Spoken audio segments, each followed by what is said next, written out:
ఆదివాసుల ఐక్యత ఆదివాసుల ఐక్యత ఆదివాసీ డిసెంబర్ 9ని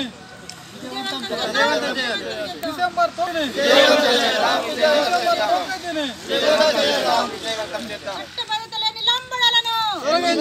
తొలగించాలి.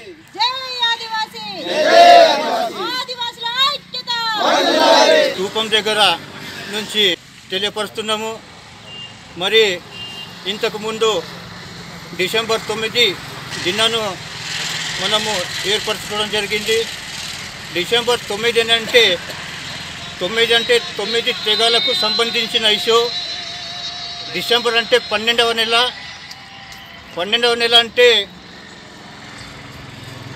ప్రతి నెల ఒక సంవత్సరానికి 360 రోజులు ఉంటాయి. కానీ ఈ ఆదివాసులకు ఏ ఒక్కరోజు కూడా ఫలితాలు అందుతలేవు. అందుకోసము మేము డిసెంబర్ 9న హైదరాబాద్ సమావేశం ఏర్పాటు చేయడం జరిగింది. అదే గత సంవత్సరం డిసెంబర్ 9న ఢిల్లీ పోయి సమావేశం ఏర్పాటు చేయడం జరిగింది. కానీ కేంద్ర రాష్ట్ర ప్రభుత్వాలు ఇంతవరకు కూడా మా మీద ప్రేమ ఉంచి ఏ ఇష్యూ కానీ, ఏ సబ్జెక్ట్ కానీ, ఏ జీవో కానీ మాకు అనుకూలంగా తీసి మా పోరాటానికి న్యాయం చేస్తలేనందుకు ఈ సంవత్సరం కూడా మేము డిసెంబర్ 9న మొత్తము రోడ్డు దిగ్బంధు చేస్తాం. ఏజెన్సీ ప్రాంతంలో దుకాణాలు కూడా మొత్తము మూసివేస్తాం. అందుకోసమే ఈరోజు గిరిజనేతరులు కూడా మరి బిజినెస్ వాళ్ళు కూడా మాకు సహకరించి డిసెంబర్ 9న సంపూర్ణ మద్దతు తెలుపుతూ మరి బంద్ను విజయవంతం చేయాలని కూడా మేము ఆదివాసుల తరఫున డిమాండ్ చేస్తున్నాం. ఈరోజు అమరవీరుల స్తూపం వద్ద ఏదైతే గత 4 సంవత్సరాల నుంచి ఆదివాసుల హక్కుల కోసం ప్రధానమైన ఏదైతే డిమాండ్ ఉందో, ఎస్టీ చట్టబద్ధత లేని లంబాడీలను ఎస్టీ జాబితా నుంచి తొలగించాలని రాష్ట్ర కేంద్ర ప్రభుత్వాలకు మేము తెలియజేసినాం. లక్షల మందిలో సభలు పెట్టినా కూడా ప్రభుత్వాలు ఇంతవరకు కదిలించకపోవడం అనేది బాధాకరమైనటువంటి విషయమే.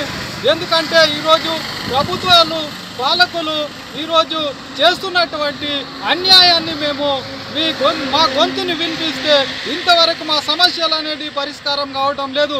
కాబట్టి గత డిసెంబర్లో హైదరాబాద్లో భారీ బహిరంగ సభ పెట్టడం జరిగింది, ఢిల్లీలో కూడా పెట్టినాం. కానీ ప్రభుత్వాలు మాత్రం నీరెత్తుగా ఉన్నాయి. కాబట్టి వెంటనే మా డిమాండ్లను పరిష్కరించాలనేసి మేము కోరుతూ ఏదైతే డిసెంబర్ వచ్చే 9న మేము రాష్ట్ర వ్యాప్తంగా నిరసన కార్యక్రమాలు తెలియజేస్తూ, అదేవిధంగా రోడ్డు కూడా మేము ఎన్నో ధర్నాలు, ర్యాలీలు, పాదయాత్రలు చేసినాం.